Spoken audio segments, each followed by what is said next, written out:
I like to call it the daredevil brain because oftentimes adolescents do really stupid things. So we think about adolescents as just like as small adults, but it's completely not true. And one of the things that we know is that the adolescent brain goes through huge transformation during that time. So basically, the way that we encode fear as adults is very different than the way that adolescents encode fear.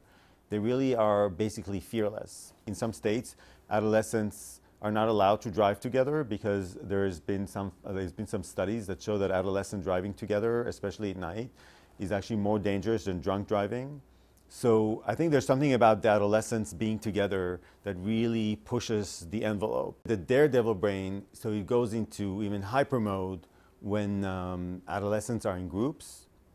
And in general, because the testosterone causes more aggression, so even rates of aggression can go into hyper mode among adolescent groups. We see it again across species. Even adolescent mice will drink a lot more alcohol when they're in the group of adolescent mice than adult mice when you give them the opportunity to drink alcohol.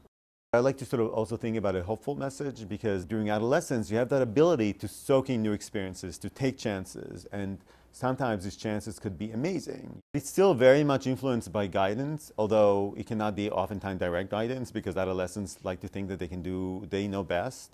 But I think also supervision is very important, and it's walking a fine line, trying to help an adolescent and make sure that they'll be able to make it through this adolescent period, because it is a period of taking risks.